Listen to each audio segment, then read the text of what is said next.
What's up, guys? Quick video, just going through supplements. Be about 15 minutes. I think I'm going to try and get through it as fast as possible. But today, realistically, what we're going to cover is why you might want to include them. What are the risks and downsides? I know that you get bombarded with so many adverts about why this is a good thing, or so-and-so at the office tells you that you should be taking this because of X, Y, and Z that it does. I'll try and make that really clear in terms of what's worth considering, what's not. And having a look at some of the common supplements that people talk about, at least, and give some recommendations.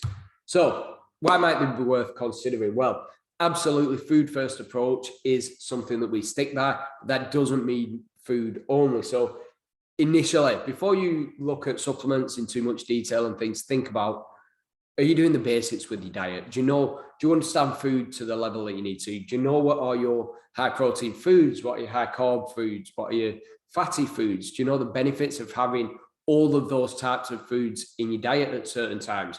Do you understand basics on energy intake and things? They're all really key.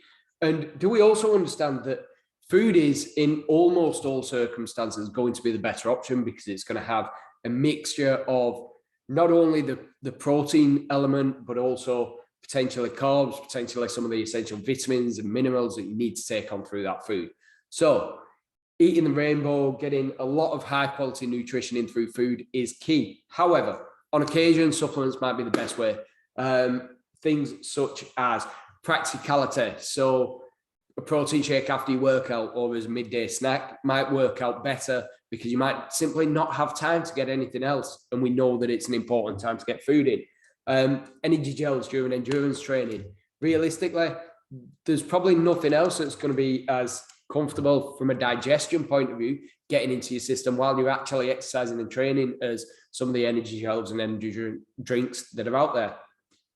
And then creatine, vitamin D and things like that, the truer supplements, if you will, where realistically it's not going to be practical. Although they exist in foods, it's not going to be practical to get those sort of amounts through eating food. The supplements are going to be a more optimum dose at the right time. So in addition to this, they're inexpensive and they're really easy. Sometimes, if you get it right, sometimes it can be very expensive, hard to do, and some of them will have no benefit at best. They may even be detrimental. So it's not always a good thing, but there's definitely reasons to consider supplements. So what is the problem? Supplements aren't well regulated, which means, does it contain what it says on the tin? Is a question that you absolutely should be asking. Now, top brands, and I'm going to jump straight to the bottom here, will have independent verification. So there are organizations such as Informed Sport that are set up to verify these supplements to ensure that it contains what it says on the tin. What I would say straight away, point one, don't use cheap, unverified supplements, because they are not well enough regulated to know that the protein quality is there, the protein amounts there, and that they're not contaminated with other substances. On the note of contamination, again, not necessarily going in order of the slide, but if you are a competing athlete, you have got to stick to the doping regulations, the doping guidelines. So if you're using supplements, it must be these independently verified, independently batch tested ones. There's Informed Sports apps and UCAB website and 100% Me app that are going to help you to make those decisions. And obviously speak to me if you're unsure. If you're not a competing athlete that needs to be worried about this, realistically, you still want to know what you're taking on. We still want you to have the highest quality supplements. So the batch tested ones are always going to be the best option, really. And that's why we will only work with certain companies that go through this verification process for their supplements. Now, even though we're working with these companies and they're the ones that we tend to recommend, there might be times where we have other products in stock and so on. So again, competing athletes, this is on you. I want you to be really clear that it's going to fall on you to make sure that you are not taking supplements that are not independently tested. Right, now that I've said that a couple of times, I'm going to move on from that. Supplements are subject to massive marketing hype. So people are going to say, oh, this is what this does. This is why this is beneficial. This new product that we found means that you'll build muscle twice as quick as anything else, so that you will lose fat twice as fast as anything else. So this is the reason that you're not losing fat. You just need to take this and it's going to solve all the problems. Most of the time, they absolutely, although they may contain exactly what they say, they don't do what they say on the tin. So you need to have someone, ideally that's going to be obviously me in this case. I'll spend a bit of time making sure that we have a bit of an overview on some of the key supplements, but please don't guess with this. Most of them will say that they do things that they are just not going to do. They obviously all state the benefits, but they don't state the downsides. So what may be the potential downsides to certain vitamin supplements? Well, if you're megadosing, it may have interactions, and we'll talk about this, but with either other vitamins, or there may be toxicity that can potentially build up and so on. Again, not a particularly well-regulated industry. There may be interactions between that and an ingredient in a different supplement that you're taking, or medications that you're taking. So we just need to be aware of all of these things. There certainly is not, supplements definitely isn't something that you should be just like, oh, well, that says that it's going to build muscle faster. That says it's going to drop body fat. I'm going to get both of them. I'm going to take both of them, and hopefully that'll do the job, because nutrition doesn't work like that. So really important. Some supplements have massive value. Some don't. Simply put, it's about context. We need to be aware of the dose, the timing, the existing levels that we've got in our system. Some of them we can and will today confidently rule out. Some we will absolutely rule in and say they're a good option in a lot of situations. Most of them somewhere in between, very context dependent, and things that you may want to use, but you may not. You may also feel that they're not going to really have a practical benefit for you. And if it's going to cost money, then obviously something to consider there as well. So the main ones that I want to look at today are protein powders, caffeine, and pre-workouts in general, carbohydrate gels and drinks, creatine, vitamin D3, multivitamins, simply because these are the ones that are either very commonly taken by our clients, or are not and probably should be. Then we will look at some more after as well. So protein powders can be massively, massively useful. Is it really a supplement? Well, yes, they are a supplement, but you can also think of it as a food. It is protein. You can get a lot of the benefits. In fact, pretty much all of the benefits of protein powder by having protein foods, fish, meat, eggs, cottage cheese, different types of options. Obviously, you've got your vegan, vegetarian options. Now, before we get into this, vegan and vegetarian options, we'll be listing the total amount of protein in that.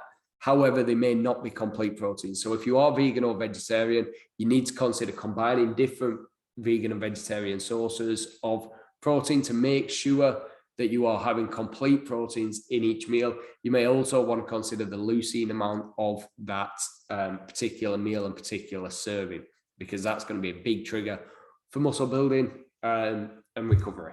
Now, moving on from that, lots of different types: whey, casein, soy, pea protein that you can get as supplements. You can get far more than this as well. I would suggest just going with the whey protein. If there's nothing else to consider, obviously whey isn't going to be the vegan option. So you may be looking at a soy or pea protein for that. Is it going to make a massive difference? No, but we know that most of the research is conducted, most of the positive research is showing good, solid results. It's conducted using whey protein. Whether you use a concentrate, isolate, or hydrolyzed, less clear. The concentrate will be definitely more of like a milkshake type consistency. Hydrolyzed, you can get them as like juices and things now. Isolate is generally sort of somewhere in between. In theory, quality would go up through each sort of supplement company's claim. For me, it's just down to preference. If you're taking a whey protein, as long as it's a tested one, a top quality one anyway, whether you take the whey concentrate, isolate, just what you want to do. The isolate, hydrolyzed will tend to be more expensive. It's going to come down to total timing and type. So total protein throughout the day, are you meeting the requirements? And does that match up with what we would expect you to have from an energy demands point of view? So you might be looking at sort of 2 to 2.5 grams per kilo of body weight, dependent on where you're at. There will be other recommendations, guys. You all have your individual recommendations for this. But the total amount throughout the day is going to be key. The timing is also going to be key. So post-workout, yes, but also in terms of regular intervals throughout the day. Just because you have 200 grams of protein in your day, if you've had all of that with a massive evening meal and not eating through the rest of the day, you've not optimized muscle protein synthesis or muscle building for that day. It's just the way that it works. Now, same in terms of if you're having 5 grams continuously throughout the day, again, that's also not going to be optimal. You probably want 4 to 6 servings of protein throughout your day, somewhere between 20 and 40 grams, dependent on body weight, body size, goals, and so on. Type of protein we've just spoke about. So I'm going to move on from that, but protein powder definitely can be a practical, cheap, reliable, easy way to get to your protein targets, and is one that most people should consider. Pre-workouts, definitely not the same category. Definitely not something that I think, oh, everyone should be considering this. But I know that people use them regularly. Some people just want the caffeine element, in which case, if you drink coffee anyway, just, maybe having a strong cup of coffee before you come into the gym might not be a bad option there. However, we know straight away that the performance enhancing capacity of caffeine, whether that's through coffee, through caffeine tablets, through different supplement, that's still going to be there, providing that you get the dosing right. The dosing is probably going to be individual, so it depends on habitual use and things like that. There are set doses that we know we'd need that may be difficult to hit on a consistent basis through having coffee, but definitely an option. May not need to do this at all, guys, so don't worry about this if you're not currently doing it. Now, pre-workout supplements, they're often going to contain caffeine, they're going to contain a lot of other things, but I wanted to talk about beta-alanine as well, because that's a thing that when you take a supplement and get a bit tingly, that paresthesis that's from the beta-alanine supplementation. Now, that doesn't work acutely, so that's not something that's from that one-off workout. But unfortunately, your performance from the beta-alanine isn't going to be improved from that. But over, say, 6 weeks of use, providing that you hit the threshold amounts that you need to over that time, then there might be a performance-enhancing benefit from your training from beta-alanine as well. Ultimately, we need to look at this, what do we actually care about? Because if you're having a pre-workout, it's because you want to go in, feel like you're on top of your training, feel good for that training session. In that case, find the ones that work for you. I would still say batch tested, high quality supplements, really important. But finding the ones that work for you is probably going to be key there. No issue with people having them, and no issue with people not having them, as long as they're high quality and we know what you're doing. Carbohydrate, energy gels, and drinks. Do they work? Absolutely. There is no question whatsoever that they are a good practical way to provide carbs into your system. Do we want them? For endurance performance, yes. For fat loss, no. So this is just context dependent. These supplements, should we be having them? Shouldn't we? What are you trying to achieve? If endurance performance or training performance in general is key, yes, supplements might be important. If the adaptation is key, then we might not necessarily want to have them all the time. And if fat loss is key, then we might want to sort of minimize the use of these and focus just on high quality hydration. Now, this all comes down to exercise metabolism, and I was going to go into it, but I think that you probably don't want me to. I do have videos on YouTube and things for exercise metabolism, just to give you an idea of what's going on. But when we talk about carbohydrates and creatine, that's where they're feeding into it, is that they will feed into this exercise metabolism cycle and allow you to perform at the intensities that you need to perform at, either for longer, more consistently, and lead to better performance.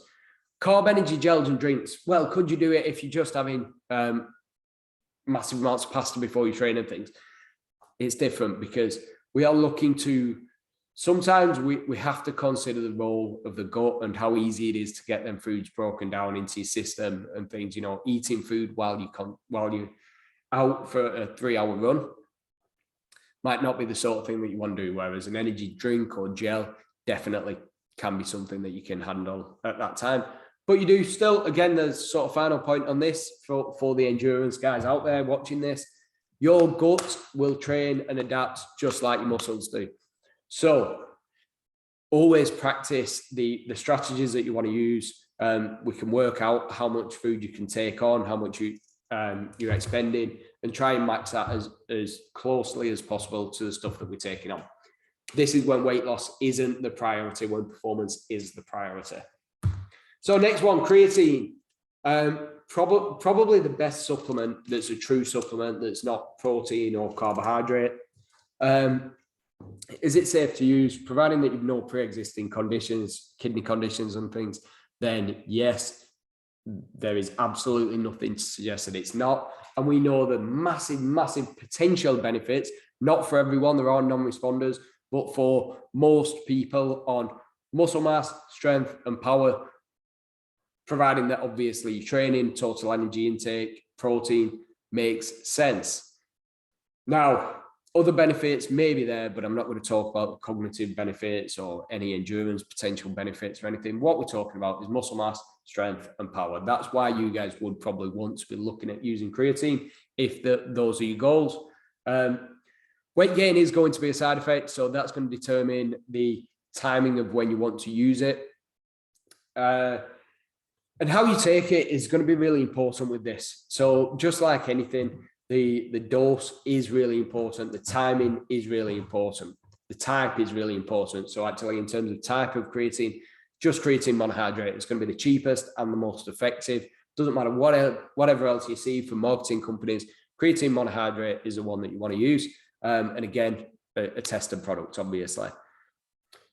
You can either load this with 4 5-gram servings for 7 days, which is about a teaspoon, 4 times a day, evenly spaced, or you can go for a standard dose of 1 3 to 5 gram serving every day. If you go for the standard dose, it'll take about 30 days to get your creatine levels elevated to the level that they'd be after 7 days from a loading dose. If you go for loading, make sure that once you finish that 7-day period, you pull it back down to a maintenance dose and go from there. Whether we want to cycle it in or out, that's up to you. It can be an extremely effective supplement, definitely one to consider for building muscle mass, for strength increase and power increase. And remember that strength and power increase may be sports like football, maybe sports like basketball, sports like rugby. So it's not just about building masses of size and bulk. It's going to be about functional, high-end power. What can you put out? How quickly you recover in between sprints, between sets, in the gym, and so on. So definitely a good supplement, really well researched, lots of really positive info on it.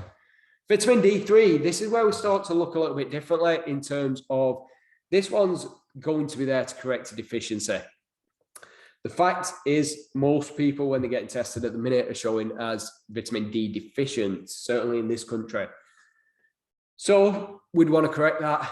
You can get this determined with blood tests, but for most people, it's probably not a bad strategy, certainly in winter months, to be supplementing with vitamin D3. Again, dosing and things is going to come down to, well, are we just trying to maintain levels or are we trying to correct deficiencies? Speak to us about that, don't just guess. But it's going to be more bioavailable than vitamin D2. So it's definitely D3 is the one that you want, it's better quality.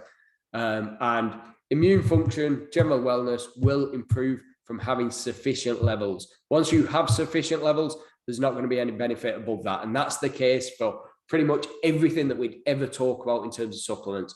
Enough is good, better is, more is not necessarily better. So correct them deficiencies, immune function is going to be up to where it needs to be. But if you're getting regular coughs, colds, anything along them lines, vitamin D supplementation is something to consider.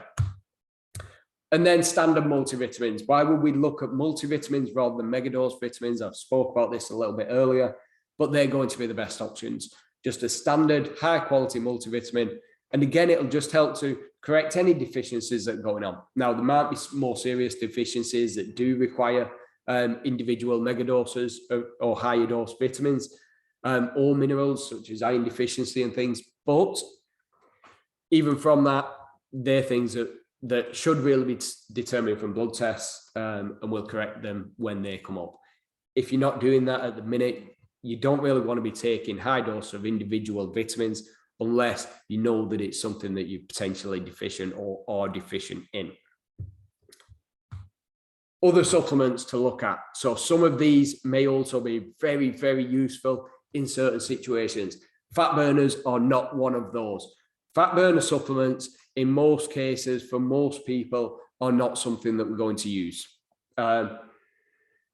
I'll probably leave it there, to be honest. Sort out the obviously there may be clinical levels of this where there might be thyroid dysfunction or anything like that that's affecting metabolism. Guys, they are things that you should be speaking with your GP about. You should be speaking with your doctor about. You shouldn't be going into a supplement store and buying everything that you can to try and half correct that and come up with a load of other issues as well. So fat burners are ones that we tend not to really recommend. There are certain things that might help with fat burning, like CLAs and things that actually I do occasionally put in, but it's going to be context dependent. Most thermogenic type supplements we try and stay away from. Branched chain amino acids. Again, whey protein, standard whey protein probably does all of the job that these would ever do, which is great. There are people that either don't want to have that amount of whey protein, that struggle to get the protein in anyway, or that feel better from the training if they're taking backers, especially if them backers are whey stimulant, in which case, fine, you could obviously go for it. And again, another benefit to branched chain amino acids, if you have them at the right sort of doses, the right time, say, for example, might be before training, or it might even be with a meal for some of the non-stimulant ones, it can help to get to that leucine threshold. Argument as to whether, well, is essential amino acids better than backers? Both have potentially sort of different roles. But I suppose the main point is that if you're wanting to use them, fine. Are they massively well researched and things? No, not for most situations if you're getting adequate protein in your diet. Collagen, this, if you're trying to look after joint health, this absolutely is one that can be useful for tendon and ligament injuries, tendon and ligament issues that come up. Collagen supplements, this will be, won't actually be collagen, it'll be gelatin that you're having as a supplement. Yes, you can get it through food as well. Supplements, again, in terms of dosing and things, is probably going to be much more effective. And you'll often see that with vitamin C as well. So injury recovery for the vitamin C and collagen, whereas the collagen just on its own is probably going to be the sort of thing that might make supplements like if you feel like you're wanting to reduce joint pain and so on. Probiotics, prebiotics, general gut health supplements, definitely though, focus on probiotics, can be really useful. Take them as and when you need to, but being on top of gut health in general will help to boost the immune system, and that's going to be the main benefit, let's be honest, boosting the immune system, making sure that you're limiting the amount of pathogens that get in through your system, making sure that your gut is functioning at the level that it needs to. So probiotic supplements, definitely something that you can include, not something that I'd have an issue with. Again, dosing is important. So I put a blog out a couple of weeks ago talking through things like vitamin D supplements, probiotics, and other immune boosting supplements. Go and check that out for doses and things like that. It's all written in there. Electrolytes, yeah, may be useful. And hydration in general sits a little bit different. Do I have an issue with anyone having electrolyte tablets and things? Absolutely not. Are they potentially overused? It depends. If you're doing a lot of training, you're in hot environments and things, it may be a really good thing to have. Omega-3s, loads and loads of potential benefits. I actually should have probably spoke about omega-3s a little bit more a second ago, in terms of reducing inflammation and things. Definitely something that's useful. Potential benefits across board as well. So just making sure that omega-3 to 6 ratio is good. However, definitely something that we can look to increase through oily fish. So worth having a look at, worth making sure that you include it in your diet. And if you're not having any oily fish in your diets, yes, there are other sources, but you're probably going to be starting to see a bit of an imbalance between your omega-3s and omega-6 ratios. And then it's potentially going to be a point where you're looking to supplement with omega-3s. L-carnitine, does it work? Yes, not for what you think. It probably works anyway. There's definitely carnitine supplementations that are good options. However, they're promoted as fat burning supplements because they oxidize more fat. Realistically, they're an endurance performance enhancing supplement that you'd have to have a hell of a lot of carbs in your diet to get your levels to where they need to be, which means that they don't work for fat burning. There are potential reasons to include it. Antioxidant supplements, something else that people take a lot. This is a tough one, but what we tend to see is stopping these reactions and boosting antioxidant levels. One, can be quite dangerous in itself, but also can reduce adaptation to training. So all the reasons to do it, at times, absolutely. Yes, definitely. But don't randomly just go and take antioxidant supplements because they may be having a negative effect. Make sure that you consider any antioxidants that you're having. And realistically, they are things that we should be trying to get through our diet. We probably shouldn't be megadosing with any of these unless there's a specific reason to do so. Guys, there's hundreds more. If you've got questions, you can let me know. Hopefully, this is what was it, about 25 minutes. Hopefully, it's given you a bit of an overview on what supplements are worth looking at, what aren't worth looking at, and obviously where to go from here. If you need supplements, get in touch. We're going to be using mainly batch tested supplements anyway in here. So we will stick the order in. It's going to be the best price as well, I'm sure. So, and occasionally if you're ordering from us, every now and then they'll chuck in little bundles together and we'll be able to get some bonuses that you're not expecting with the supplements that are always going to be stuff that we know about, stuff that we know is going to actually help you. We're not going to be saying, oh, well, buy this and you'll get this free. That's not going to have any benefit. It's only going to be stuff that we'd be recommending that you take. So again, hopefully that helps. I'm sure it does. And any questions, drop me a message, let me know. Cheers.